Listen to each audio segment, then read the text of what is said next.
Good morning, good morning, good morning, everyone. How are we all doing here on this Friday morning? This is Reganelite here. Hello, everyone. How are you guys all doing? Hope you guys are all doing well. Welcome to another good morning show with myself, Reganelite, here on Friday, the 6th of March, 2026, guys. We have reached the weekend. We did it. We made it to the weekend, guys. We made it to the weekend, guys and girls. Well done. Well done. Pat yourself on the back. You've made it to another weekend, guys. For those who are new to this live stream, we go roughly for about an hour long. I'll give you guys today's daily quote, which we'll come to in a moment. We'll have a look at the weather, see what the weather's forecasting over the weekend. We'll also have a look at Monday's weather, and we'll catch up with the rest of the next week's weather after that one there. And then after that, we will look at the news. We're going to look from various news. So we're going to look at The Guardian. We're going to look at the Associated Press, look at Al Jazeera, look at Sky News. We know what the main topic is going to be, but there will be other stories to talk about as well. If you didn't see last night's show... Oh, excuse me, that reflux is playing up again. If you didn't see last night's show of Reform Watch with myself and Growing Price Power of the People, do check it out. We pretty much covered every single story on there. And I hope you guys found it useful, informative to you. And it is something that I would like to continue to do. I don't know if we will be doing it once a month, though, because I really want to highlight what Reform Russia have been up to and what they are doing. I don't know if we would give the other right-wing parties as much coverage because they're not really mainstream. That can change, of course, but I think pointing out the faults and the things that are going on with Reform, the negative news about them, I think that would be a very good thing to share. So, while I'm not promising to do it again next month, I may do it again in May, possibly, but we'll see, guys. We will see. Just a reminder as well before I come to you guys in the chat as well. So, next week, Thursday is the Eco Flake show. We got another one with myself and One Angry Pagan there. Then on Thursday the 19th, this month will be the round table. I've got 2 guests already. Pagan is going to be joining us for that one, as well as that. So we've also got Pagan for twice this month, guys, as well as Daily Blase there. I haven't got a 4th guest yet. I've been trying to reach out to someone. There was someone in particular I was trying to reach out to, but they're not responding. So I might have to reach out to someone who will respond. And then on the 26th of March, guys, the non-politics live stream, I'm going to do films again. That films we did one before I thought was really, really good. But I think we'll do it again, but maybe just a single category there, I think is what we'll do that again. Because people really liked that show there. So we'll probably be doing that there. So yeah, plenty of Thursdays, plenty of exciting things coming up on the Thursdays here. Who have we got in the chat? Sarah Davis, good morning to you. Hope you are doing well. There was someone right at the beginning. Billy Kershaw, good morning to you. Hope you are doing well. I see you there as well. Ted Boy, good morning to you. Hope you're doing well. Ellie there. Mel, good to see you there. Hope you're doing well. Leapskin saying good morning, everyone. How are you all doing? Pretty mares per usual, but that's nothing new. I hope your day feels better, Leapskin. I really do. Appreciate you giving your time here. Sorry to hear that. Viper Scott, good morning to you. Thank you for the £2 super chat. Oh, hell, the DPR, Ollie and the Quackers too. Yes, indeed. The gang is here. The gang is here. The gang is here. Ollie, what are you doing? Oh, slumping like that. Well, he's a bit... What are you upset for? He's upset for some reason, Ollie. I don't know what it is, but something's bugging him for sure. But the gang is here, and if you are a member, you can use emojis for any of the gang here, just for reference there. Thank you so much for the £2 super chat. Just 4 more to get to today's goal. Let's just scroll down and see who else is here in the chat. I don't think there's anybody else that said hello there from the looks of it. Doesn't look like I can see anybody else there. Is Doc Davis there? I haven't seen Doc Davis's message. Let me set to all messages just to be on the safe side. I didn't see his message, but if he is there, I'll say hello when I catch it. But let me just fix my chat here. There. Anyways, yep, and of course, do check out Friday Frolics later on at 5 o'clock today. I will not be there, just for reference. I am going to a wrestling show tonight, guys. It's very cheap to go to them as well. So I've got that tonight to go to. So here is today's daily quote from Mark Twain. Here it is, guys, from Mark Twain. Today's one for the 6th of March. Here it is here. Don't wait. The time will never be just right. Don't wait. The time will never be just right. It's true. Sometimes if you just say to yourself, maybe we'll do it down the road or something else down the road, it might not happen down the road. Sometimes sometimes it's better to take the opportunity now than wait for another chance, because sometimes you just don't know what the future holds, guys. You just don't know. Witchy live at 3 p.m. hopefully, says Ellie. I believe Witchy Goth normally goes live at 3 p.m. Normally does. For Saturday's daily quote, I'll share it for you guys because I'm not doing a Good Morning show for the weekend, but I'll share it with you guys there. It is that words can hurt or words can heal. So choose them wisely. Words can hurt or words can heal. Choose them wisely. And then finally, for Sunday's daily quote. Here is Sunday's daily quote for Sunday. And it is, good friends help you find important things when you have lost them. Your smile, your hope, and your courage. Good friends help you find important things when you have lost them. Your smile, your hope, and your courage. That's a very nice one there for Sunday as well. And we'll be back around for the Monday one when we get to Monday as well. Some nice, interesting daily quotes there for sure. Right, let's have a look at the weather. No, that's not the weather. That's the weather. There we go. Almost clicked the wrong thing there. Here is a big, beautiful planet there. Plenty of snowstorms, plenty of rainstorms as well. And dry parts here and there as well. Oh, did I zoom too quickly? I might have zoomed too quickly there. Right, here is North America. Yellowknife there at minus 27. Woo, very cold. Very cold there. Churchill minus 13. Anchorage minus 8 there. Very, very cold as it normally is. Alaska there. Very cold indeed. Vancouver 9. Winnipeg is a chilly minus 8 there. Chicago a bit more warmer at 15 degrees. Ottawa at 0 there. New York at 7 degrees there. Denver at 3 degrees there. San Francisco hitting at 15 there. San Diego at 20. Nashville, a very nice toasty 27 degrees. And down in New Orleans is also 27 degrees with Miami and a nice 28. Mexico City, a little bit cooler on the 19 there. Kingston at a very warm 30 degrees there. Guantanamo City at 25 and San Jose 26 respectfully there. On the South American continent there, we've got temperatures as high as 36 degrees with some as low as 14 degrees, depending on where you're situated there, with their fair share of tropical rainstorms as they normally get. Rio de Janeiro there, the capital Brazil, they're at a nice toasty 29 degrees there. Just going a bit further over. Oh, wait a minute. What was that? I just saw something, didn't I? I did. Casper Novra has been a member for 24 months. There we go. I did something there. So thank you so much for being a member for 2 years. That's incredible. Thank you, Casper, for your support. It's very, very kind of you. Much appreciate. Thank you for your support. Good morning, Cavaland. I hope you are doing well there. Thank you for popping in this morning as well. Witchy Goth, good morning to you there. Hope you are doing well. Lurking in the background. Yes, you are lurking in the background there. And Mandy, good to see you there as well. Hope you are doing well. Yes, good to see some lovely, plenty of lovely names there as well. Quickly look at Africa here. Don't want to take too much time on the weather because I know we want to check out the news. Lagos 29, Kigishka 30, Windy Hook 20 there. Cape Town down at 20 degrees. Little bits of rain, but most of the continent is dry. They really need more water. Can't stress that enough. They really need more water there. Auckland and Wellington 15 and 16 on New Zealand there. Australia down at Melbourne down at 17 degrees. At Alice Springs at 22. Perth at 25 with Darwin at 26. And Brisbane at 23 degrees.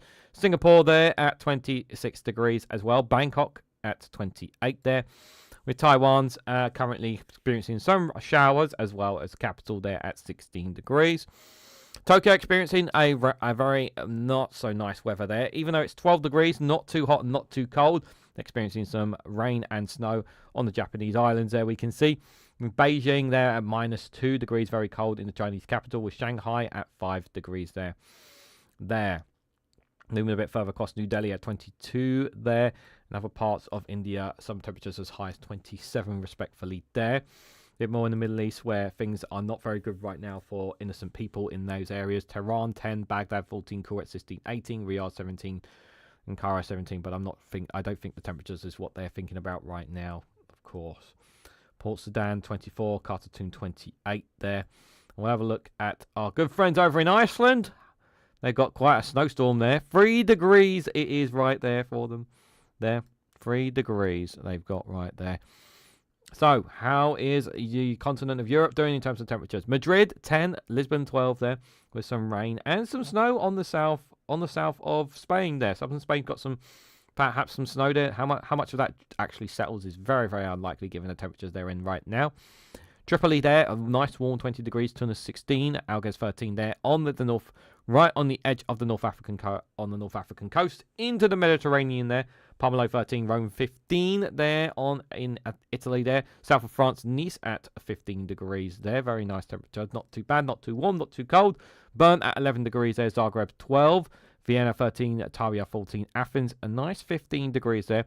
Capital of Turkey, Istanbul, they're sitting at 9 degrees, with other parts of the country getting their fair share of snow, a bit more colder in different parts there. Prague there is at 8 degrees, Berlin 9, Warsaw 5, Bucharest is at 8, Chistu there at 3, and Kiev a very cold 1 degrees. Thoughts and prayers, of course, for our Ukraine friends and allies who are continuously suffering after a long war that is taking place there, of course.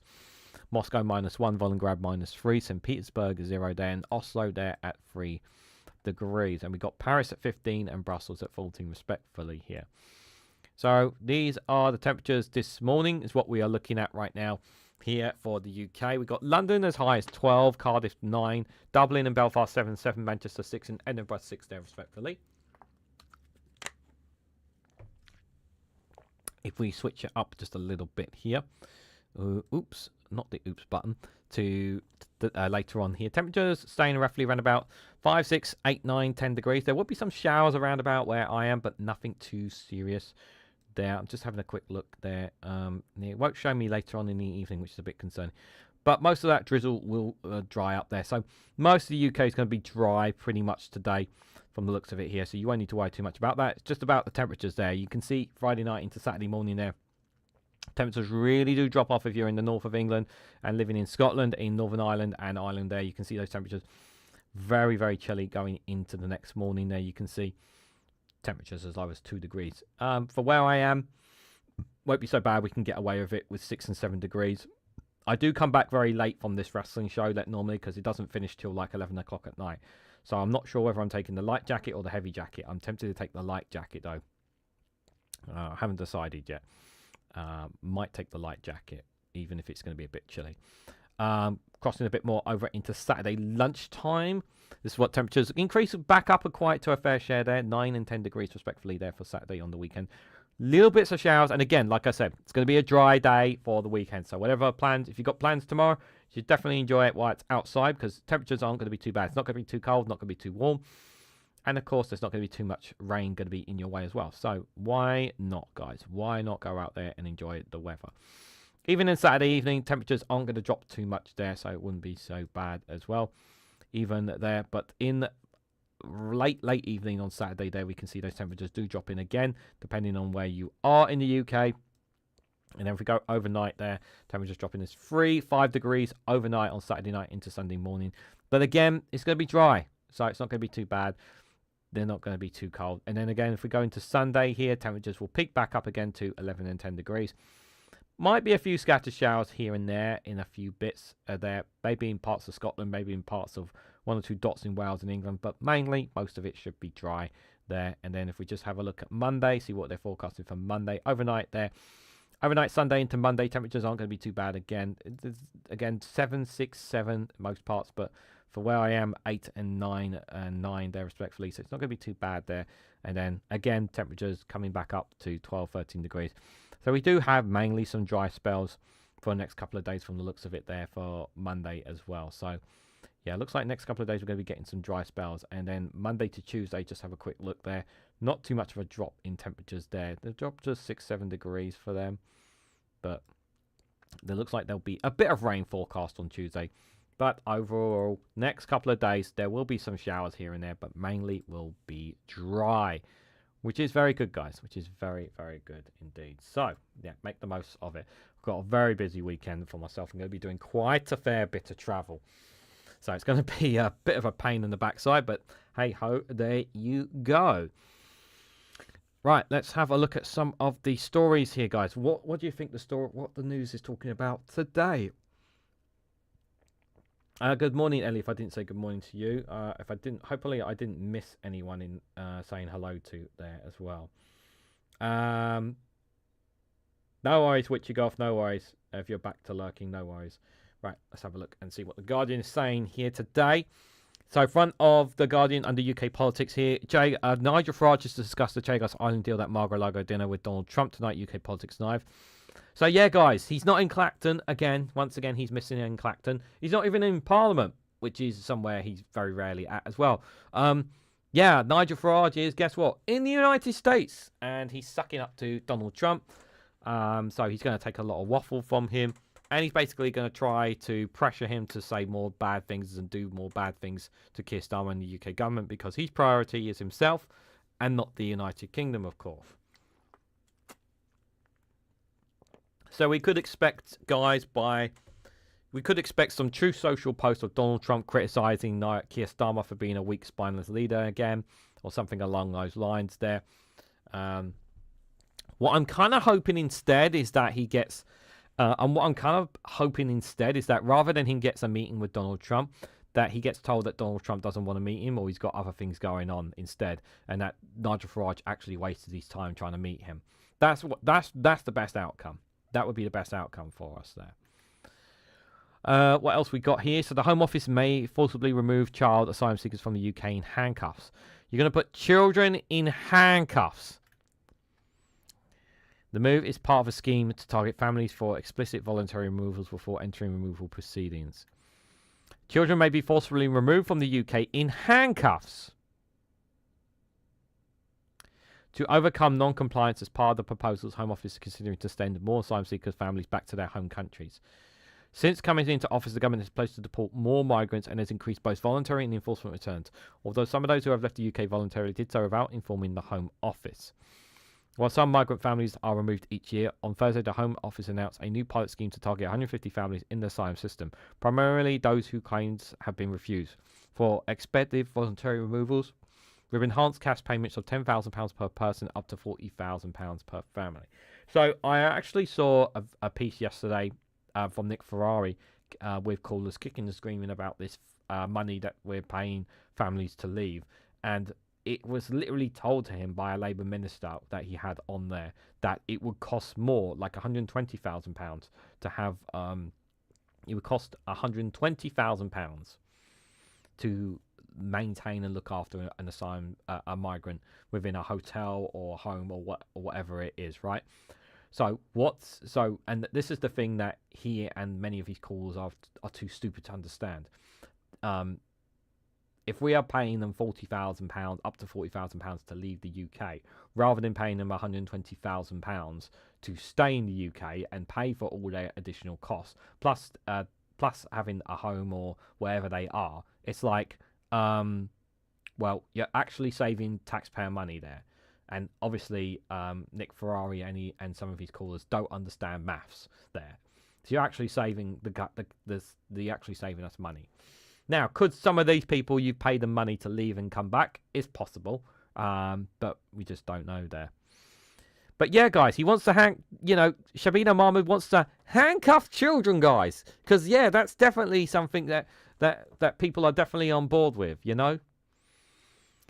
While some migrant families are removed each year, on Thursday, the Home Office announced a new pilot scheme to target 150 families in the asylum system, primarily those who have claims have been refused for experiencing voluntary removals and enhanced cash payments of £10,000 up to £40,000 per family. Families will have just 7 days to decide whether or not to accept the offer. If they decline, enforced removal proceedings will begin, according to a new consultation document.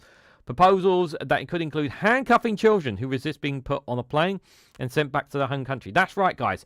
Kids. If a 5-year-old kid is kicking and screaming and being an absolute nuisance, we're going to handcuff that child. Because that's definitely not abuse and human rights abuse in any way, shape, or form.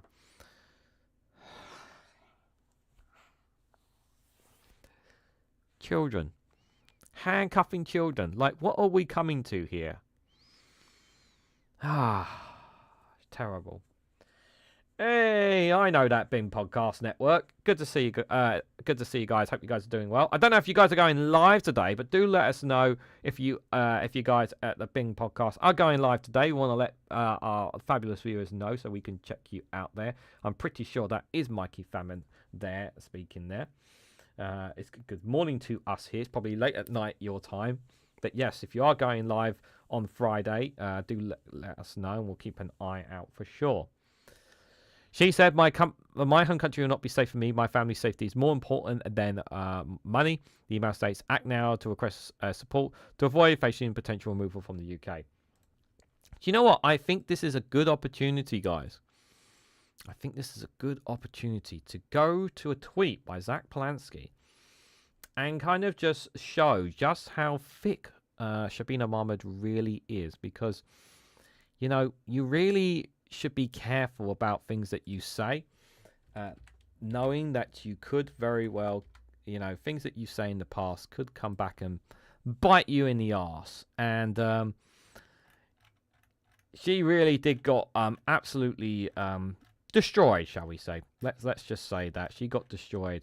Let me see if I can find Zach Polanski's letter on Twitter to her, because it was pretty bad. Yes, so after let me read it here for you guys. Here, I know the text is a bit small for you guys, but I'm going to share it with you here, guys. So, obviously, Shabina Mahmood did her speech about immigration, crackdown, and whatnot. Here was Zach Polanski of the Green Party's response here. So I'm going to read it in full to you guys.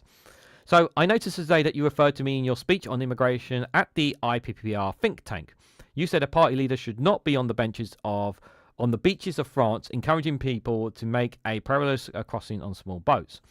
I suppose I shouldn't be surprised, especially after the hateful Labour campaign in Gorton and Denton, but this is just the latest in a string of lies peddled by a discredited government who intentionally fan the flames of racism and division. When I went to Calais, I was not there to encourage people to travel to the UK. I was there to see firsthand the suffering your government and successive governments have done in demonising migrants in a pathetic bid to pander to a base instance of reform and the flawed strategy of Morgan McSween. As you will know, even if you bothered to research my visit instead of taking reform's talking points, I was there to witness the brutality of families living in tents in freezing temperatures, filled with water tanks and picked up litter. What that visit did do is confirm my belief that if we are to smash the boats gangs and stop the boats, we need to offer safety and managed routes to migrants to come to this country. Showing compassion as a politician is not a crime. In fact, we need to see much more of it. It reminds me of a young MP who in October 2015 spent 3 days in Lesbos, helping migrants fleeing war-torn Syria. She posted videos on X talking about the handing out water and croissants to refugees and food parcels. When she returned to the UK, she wrote a very moving piece in the New Statesman. She said, we have to work with our European partners and create new, safe legal routes for refugees to get to Europe. We cannot abandon them to their fate, left as prey for smugglers while risking death on the seas. She said, maybe we can make ourselves feel better by saying no one is making them get on the boats. And again, the Home Secretary is not entirely wrong when she says that we have to be mindful of a push and pull factors. But she does, again, entirely miss the point. Because the push factor is either death or the slow torture of a temporary life in a camp which amounts to no kind of life at all. If that's what they face, then they are going to run. We cannot kid ourselves that they have those choices. We have to act. This MP, of course, was you. And I agree with everything you said. So maybe have a word with that younger Shabina. She seemed like a really decent person. And as Gorton and Denton proved, hope beats hate.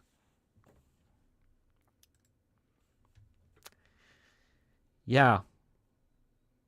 you know, pretty bad for Shabina there. Yeah. She was actually someone who was doing the exact same thing that Zach Polanski was doing. And now she's turned into a shield. Unbelievable, guys. Unbelievable. Leaks from the secret UK meeting about US attacks on Iran. It's a travesty, says Lamy. So what is this? Justice Secretary calls for an inquiry into reports of cabinet splits at national security level over the use of British bases. David Lammy said it's an absolute tragedy that details were leaked from a top-secret national security meeting on the US-Israel attack on Iran. It's called for investigation. There were reports last week of cabinet splits at a National Security Council meeting, which is protected by the Official Secrets Act, over allowing the US to use British bases for strikes against Iran. Keir Starmer suggested allowing the US to use the bases to carry out defensive strikes against Iran's targets at the meeting last Friday, but was met with opposition from Ed Miliband, Rachel Reeves, Yvette Cooper and Shabina Mahmood, according to The Spectator, a report which was then picked up by several media outlets. Permission to allow the bases to be used against Iran's missile site was granted on Sunday after Tehran launched a wave of retaliatory attacks against countries across the Middle East. This is so people who were supposed to be who were in this meeting, they were basically sworn for secrecy, but someone leaked it. Someone has definitely... So there is absolutely no question that someone in this cabinet there did the absolute intention of leaking this to undermine Keir Starmer and undermine this government intentionally. I have my suspicions who it might be. A certain House Secretary, I'm going to speculate. Oh, sorry there. That maybe, but we just don't know there. Like, regardless of the UK's position and how you feel about it, we should not be knowing what's being said in that meeting. You know, it's official, especially its Official Secret Act. England's social care system faces a moment of reckoning, says Lewis Casey. Yep, absolutely. Defence Secretary accuses Tory and Reform MPs of unpatriotic behaviour. I agree. It's very unpatriotic of them to stand on the side of the US more than the UK. Absolutely agree with that. The Scottish avalanche forecasters are there. 4 men arrested for suspected of spying for Iranian intelligence in London area, apparently. So apparently we caught some people. Counter-terrorism police said investigation alleged spying on locations of people linked to the Jewish community, apparently. The men, 1 Iranian, 3 British Iranian dual nationals, were arrested on Friday and addressed in Barnet and Watford on suspicion of assisting a foreign intelligence service, namely Iran, the Metropolitan Police had said. Police said the investigation related to suspicious surveillance of locations and individuals linked to the Jewish community in the London area. Interesting. Don't help the US. There is space for more than one country at a time at Nunnenberg, says Mikey. Yeah. Well, the problem is we already agreed to allow you guys to use our bases, though. I hope we don't get dragged any further in. I really hope not. And I feel sorry for you and everyone in America who don't want nothing to do with this at all, and you're being dragged into it. And correct me if I'm wrong. I believe it's last I checked, it was 8 US soldiers who have lost their lives. I don't know if I don't know if the number's up or not. But that's the official number. Last I checked from the Pentagon, I think Dave McGinnis mentioned yesterday. I don't know if that number's increased or not, but obviously any lives are lost during this as a tragedy. Geopolitical uncertainty amid Iran war could slow a fall in mortgage rates, says Halifax. Vice Chancellor calls for review into student loans for those without A levels. A mass stranding of whales on Scottish beach caused by loyalty to their pod. A report finds there.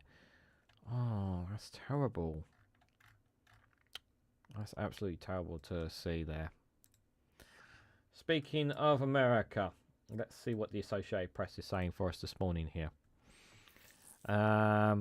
Is there a Clacton there?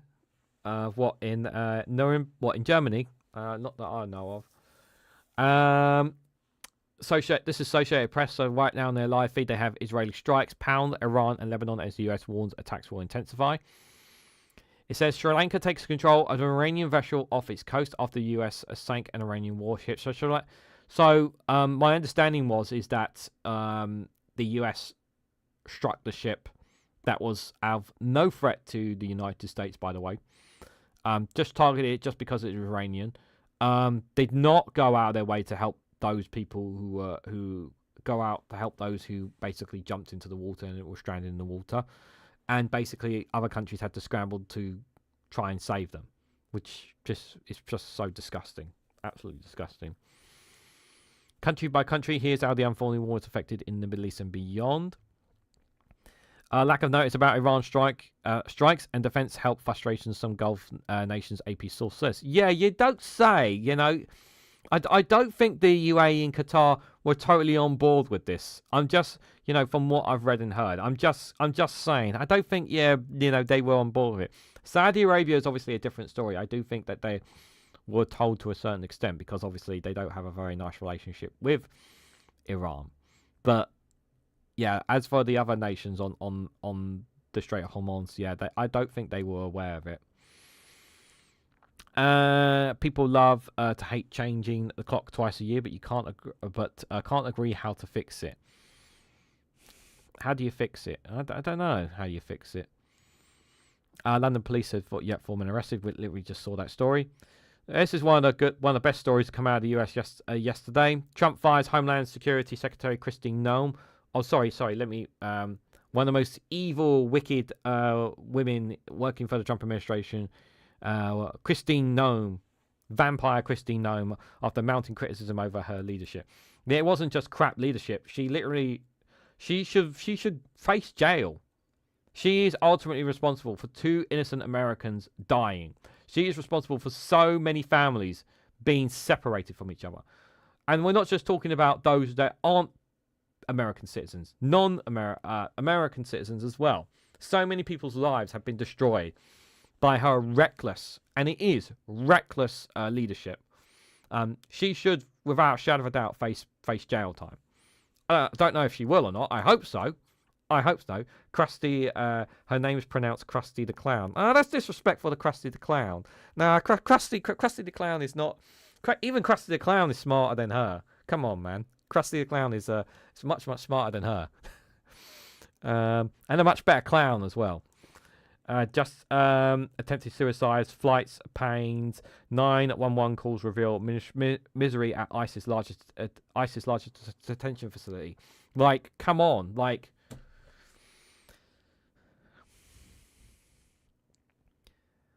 Whenever this administration ends and another one comes in, and cross fingers it's a Democratic one, it's a Democrat one, the stories we're going to hear about what's happening in these detention facilities are going to be frightening.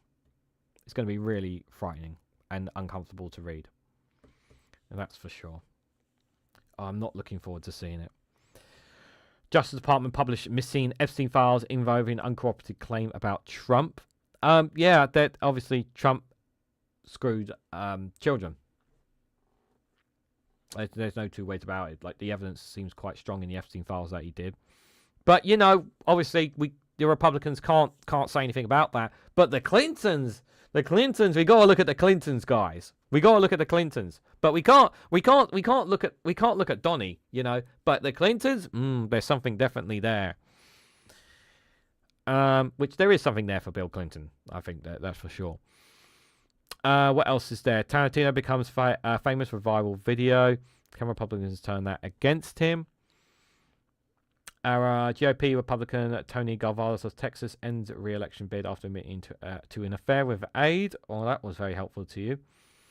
Britney Spears has been arrested on suspicion of driving under the influence of alcohol and drugs. Oh, God, again. What else is there? Indonesia is set to ban social media for children under 16, Communication Minister says. Well, we know a ban's been imposed in Australia. We still need to see how it goes there. Indonesia has a very large population, for sure.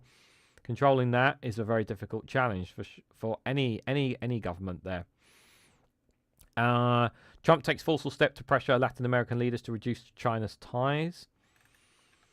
What else we got here? Oh, yes, I've seen that video. The Marine veteran being dragged out of a hearing because rightfully so, screaming about the fact that, you know, why are we dying for Israel? This is Israel's war. We shouldn't be doing this, American soldiers, and rightfully so.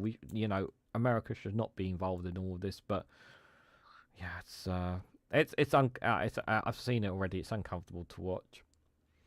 Trump suggests he'll focus on Cuba next, but wants to wait a couple of weeks. Yeah, Pete Hegseth is already saying Cuba. Pete Hegseth literally said, Cuba, you're next once we've done with deal with Iran. Like, these guys think it's a video game. Like, they think it's a... Like, they put out an ad. Been putting out some stupid ads, guys. They did one using a clip from the video game Call of Duty, and then used real actual footage of some of the strikes that they've been doing, like mixing video games with real life war. It's not the same thing. Like, you shouldn't be doing that. Like, it's not a fucking game. It's people's lives here. And trying to make it out like it's some kind of fucking game. It's not.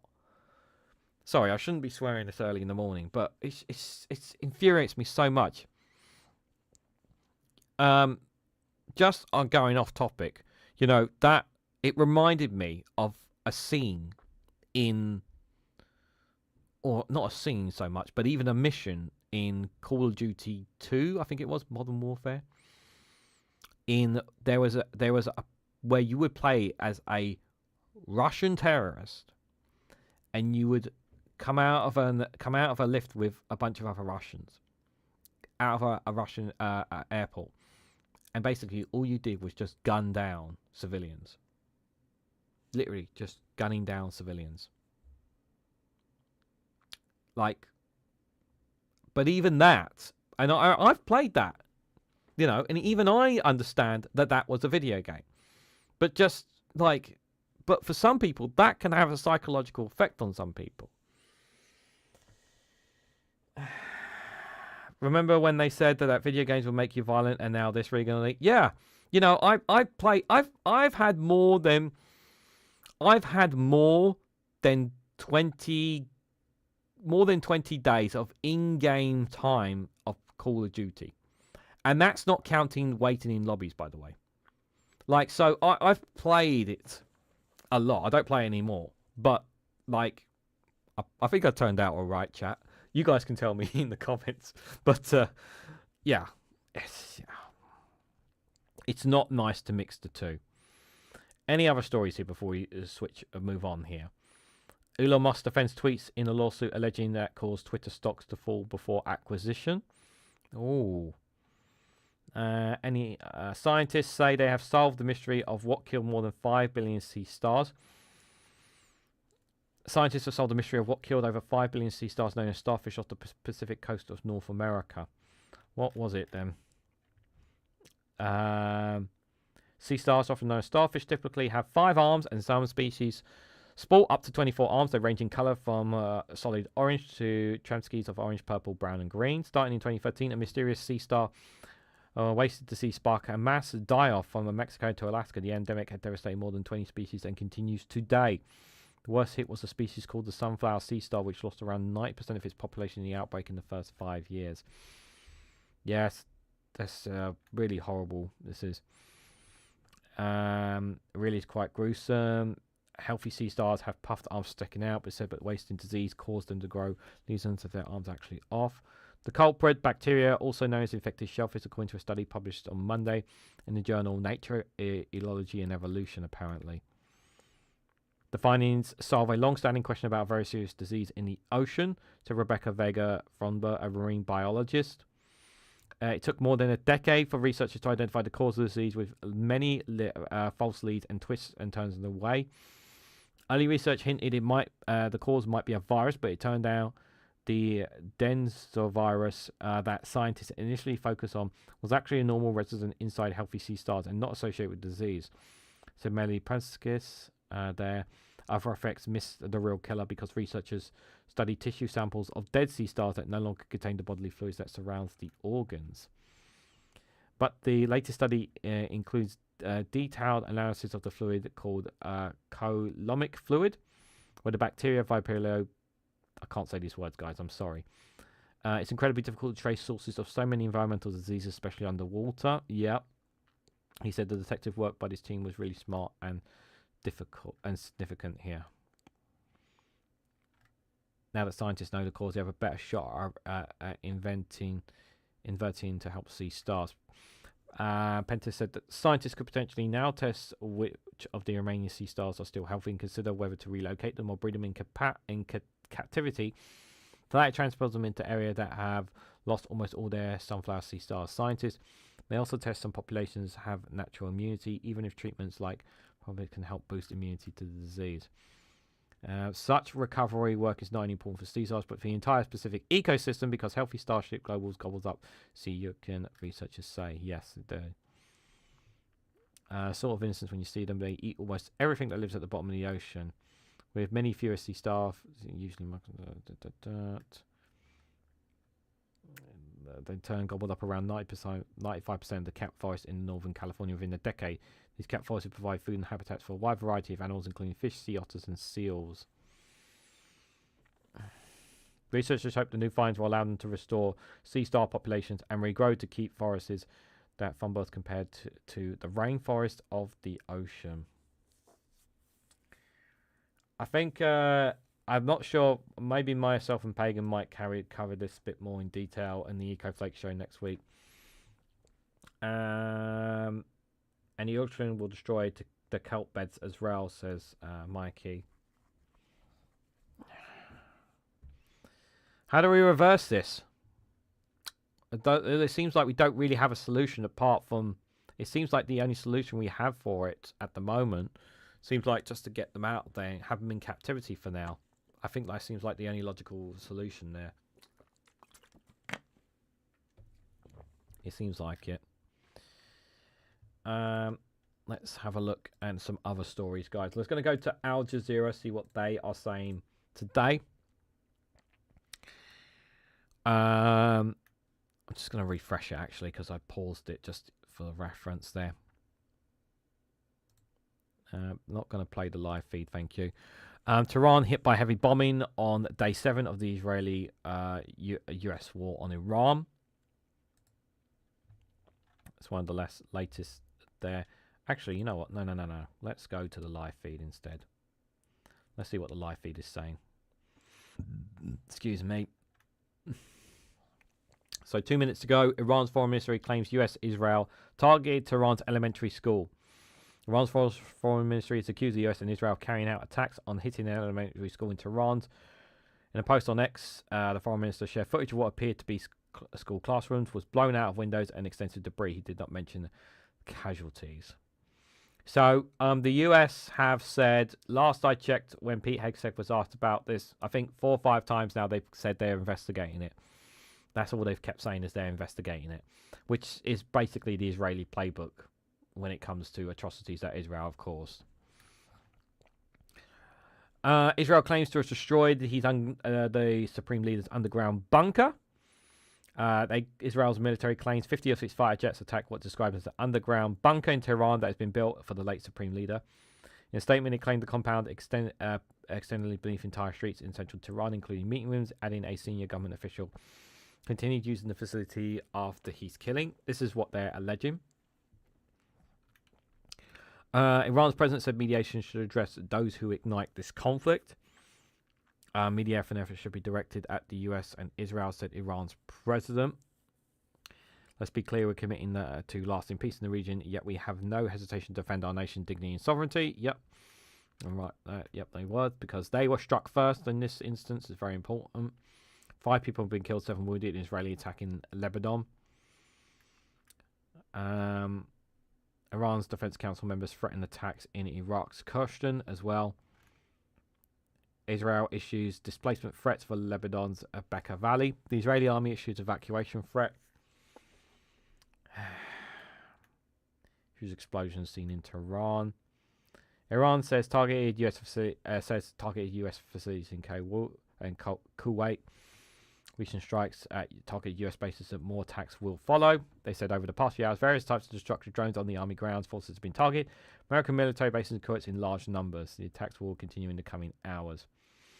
Iran remains under internet blackout as well. So they're still under internet blackout. Iran concerned attacks in northwest aimed at creating a vacuum for rebel fighters, apparently. UN the rights chief urges quick probe accountability after deadly Iran school attack. And more strikes on Lebanon there. Kremlin says the war in Iran fuels significant demand for Russian energy. Yeah, and I said this already. Russia is now going to have more energy and resources to fund its war against Ukraine as a direct result of this consequences here. The Kremlin says the war in Iran has fueled demand for Russian energy products, a day after the US Treasury issued a 30-day waiver allowing India to buy Russian oil currently stuck at sea. Yeah, so India, who were told by Russia you can't be trading with, who basically told India, hey, you can't be trading oil with Russia, are now waving it away. The conflict has left the Strait of Hormuz, a critical shipping passage, all but shut, with countries around the world cut off from a fifth of the global oil and liquefied natural gas supplies. The Kremlin spokesperson told reporters that Russia had been and remains a reliable supplier for oil and gas, both via pipelines and in liquefied form. We're seeing a significant increase in demand for Russian energy resources in connection with the war in Iran, he says. And this, in turn, helps the Russian economy, which in turn helps their war against Ukraine. Well done, Donald Trump. UN urges Middle East warring parties to give peace a chance. Tell that to Iran, who lost their supreme leader and were struck at first. You tell them that. Like, I understand, they have every right to be angry. Israeli jets conduct surveillance flights over southern Lebanon. Iranian Kurdish group struck by drones in Iraqi Kurdistan region. Azerbaijan said it's withdrawing its diplomats from Iran. I don't blame them. Any other interesting stories here? Bahrain said it's destroyed 78 missiles, 143 during the war already. Bahrain has stated there. One injured in Israel by debris from missile interception there. Iran's next supreme leader may have already been chosen, but it's not publicly declared, according to an analysis piece there. It's possible. It is very, very possible. Stop the live feed, thank you. Cost for US for war on Iran is $3.7 billion in the first 100 hours, says a think tank. The first 100 hours, already $3.7 billion. I think, correct me if I'm wrong, Congress is going to approve a $50 billion package for this war, as I believe is my understanding. Was it $50 or $50 billion? Sorry, dollars or 25 billion? But basically a huge amount of money, because why not? You know, Congress have got to get in on it and say, yeah, we're for this, while the American people are like, we didn't want this. British bases out. Anger in Cyprus over UK bases after drone strike. How old is this article? It's today. Protest grows as attack on British military sites there's fear that Cyprus is being dragged into a regional conflict. Yeah, Cyprus doesn't want nothing to do with this. They do not want their island being targeted. It's worth pointing out that I really have to stress this for people who aren't aware, because I know not everybody will have been here when we talked about this, but the attack was not by Iran. The drone attack on the base was not by Iran. They did confirm this. Now, there's only two other possibilities of where the drone strike came from on the Cyprus base.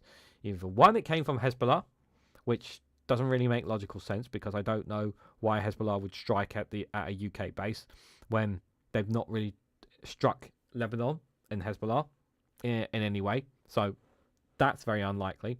Or the other possibility, which we have seen stories of, is it came from Israel, with the intention of pulling the United Kingdom into this war, which is the more likely outcome, although there's no evidence to prove that, for the record.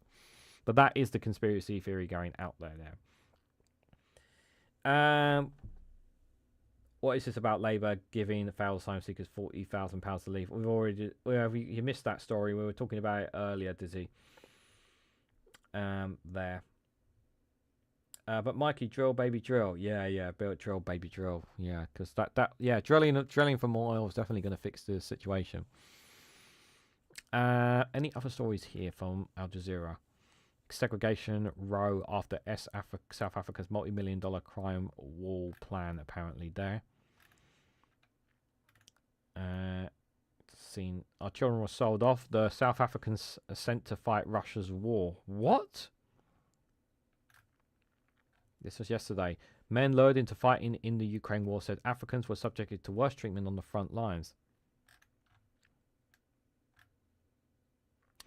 Dimitri is one of more than a dozen South African repatriates from Russia, where they say they were lured under false premise and thrusted into the front line of the war in Ukraine, mirroring the experience of other African men from countries including Kenya and Zimbabwe.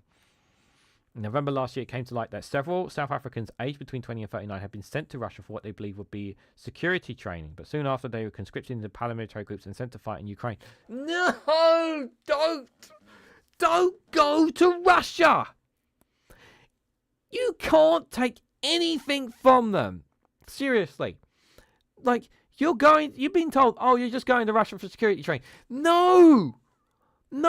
If they can get any able bodies to that front line, regardless of where you are from, if you set foot in that country, you are going to the front line. You are going to the front line.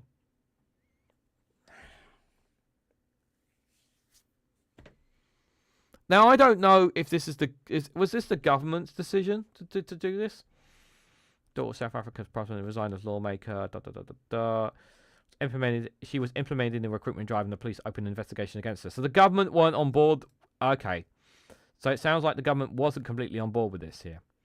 Recruits many from Zuma's home region, returned after the current president reached out to his Russian counterpart for support on the matter.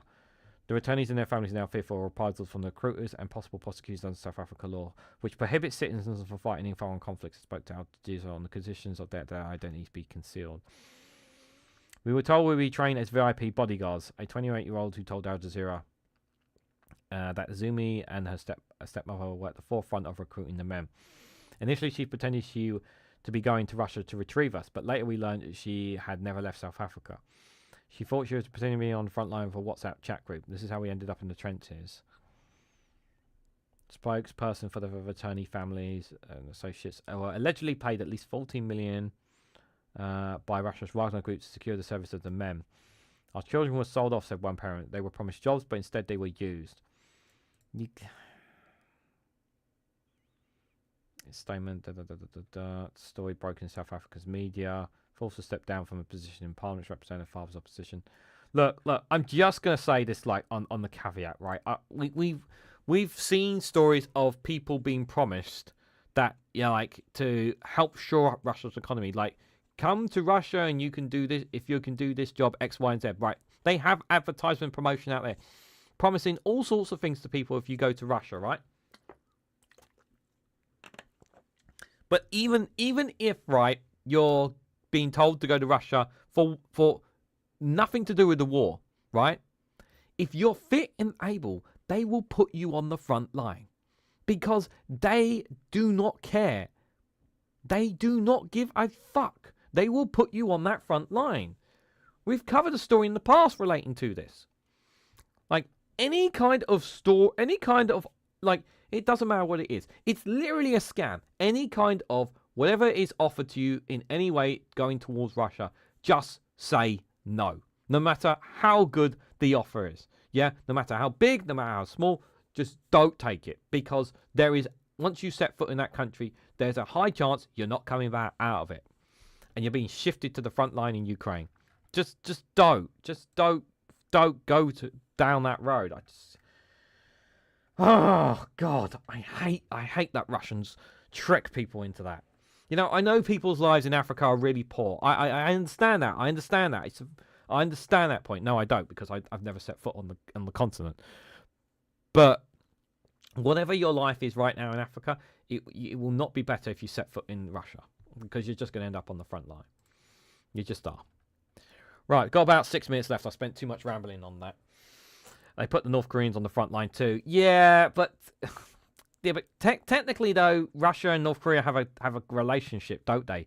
And Kim Jong Un don't really give a crap about his people, really. Like, you know, he has no problem throwing soldiers out there, you know, because they've had a good, strong relationship for quite a while now. So, you know, but those North Koreans, they are even, I think they're just as bad as, you know, anybody being onto that front line, because they have no experience.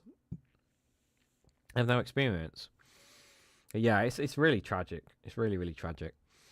David Lemmy, not embarrassed by UK's response to Iran war. What else they got here? This is Sky News just for reference. An exclusive there. An ex-Labour Deputy PM's son joins the Green Party. Yes, this is true, guys. So David Prescott, the son of John Prescott, joined the Greens. It comes after the party's takeover Labour for the first time in the polls. Yeah. So the son of the Labour's former Deputy Prime Minister John Prescott has joined the Green Party, Sky News can reveal. David Prescott, whose father served alongside Sir Tony Blair for 10 years, joined the Green Party in October 2025, a year after his dad died. So, welcome to the party. I thought that was an interesting story there. Labour MP suspended after husband arrest on suspicion of spying for China.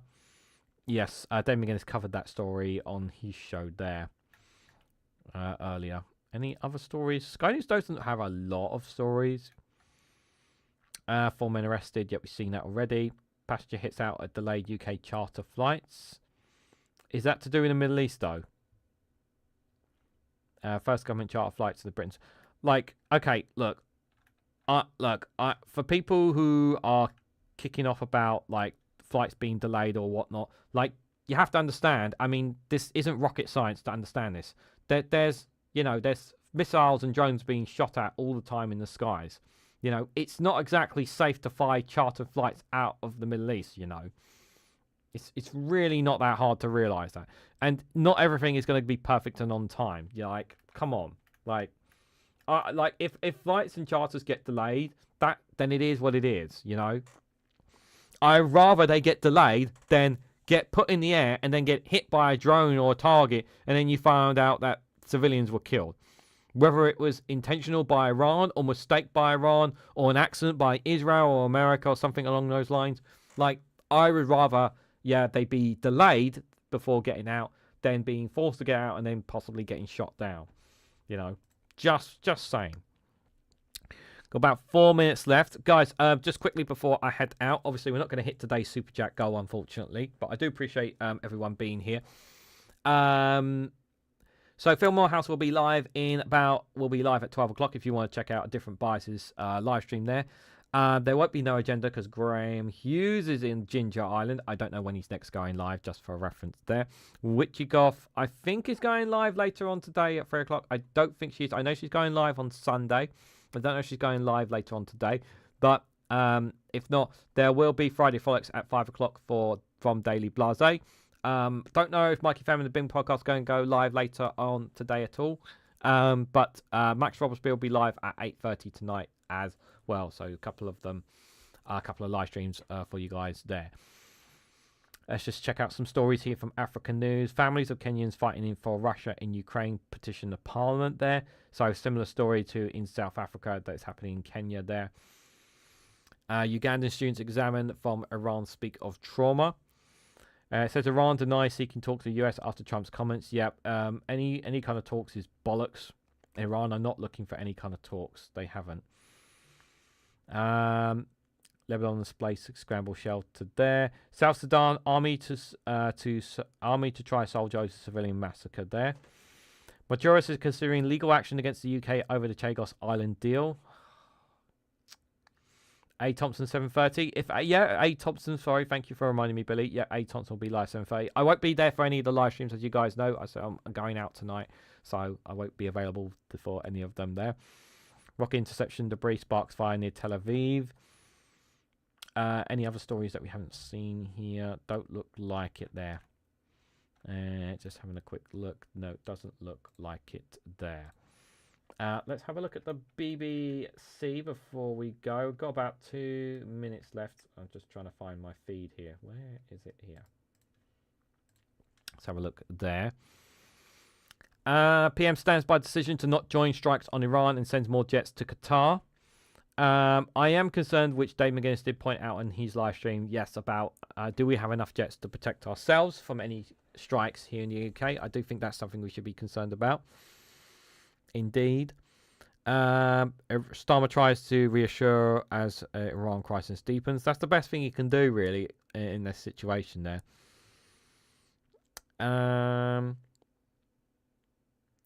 Labour MP voluntarily suspends herself.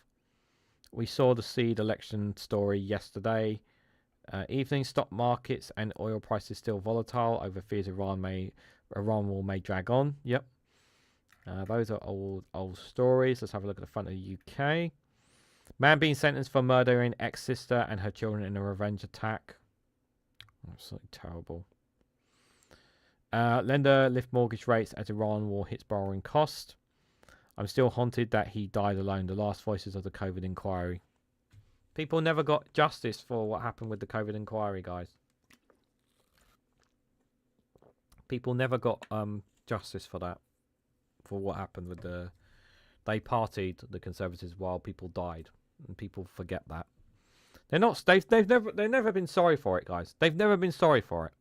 Remember, a lot of them are the same people who are in the shadow cabinet right now. It's very important to remember that. Never forget that. Surgeon performs robotic operation on cancer patient 1,500 miles away in the UK's first. Wow. And a man tragically dies after falling from a window during a tower block fire in Glasgow, West Scotland. That's absolutely another tragedy there. TfL hack in 2024 affected around 10 million people, the BBC can reveal there. UK ministers will not attend Paralympic ceremony because of Russian and Belarusian involvement. Yeah, I totally understand that point of view there. Totally understand that there, for sure. Right, guys, we've ran out of time. So, yeah, do check out some of the live streams that I mentioned down in the mentioned already. I want to say thank you to everyone who came along tonight. Thank you for all your comments. Thank you, Casper Nova, for being a member for 24 months. And thank you, Viper Scott, for the only super chat of the day. Much appreciated. Something is, you know, as you guys know, I don't monetize my live streams. So, you know, that's where any income that is made on the live streams is done directly from you guys there. So I appreciate all you guys being here. I will be back live on Monday with another good morning show, followed by a Monday evening with the Viewpoint as well. So if you want to join me for those shows on Monday, feel free to do so, guys. Enjoy the rest of your weekends, whatever you guys are doing. Stay safe, take care of yourselves, look after yourselves, look after your loved ones, of course. Try to enjoy the weekend. Try not to think too much about politics and bad stuff, guys. Try to have a bit of fun because, you know, we only live once, guys. We only live once, so we might as, you know, while of course we want the world to be a better place and we talk about these things, it's also important to try and enjoy life as well. So whatever guys you got planned, I really hope, I really mean sincerely, I hope you guys have a good weekend. I really do mean that. So thank you guys for giving your time. But before I go, guys, one last thing if you can for me. Hit that like button, share this across social media, subscribe if you haven't to already. You can also check out Rumble and Patreon if you want to look at additional content on those platforms as well, which is free. You don't have to pay for them either. And if you want to financially support me in the work that I do here, you can do so by becoming a YouTube member for as little as 99p. So thank you all again, and I hope to catch you all very, very soon.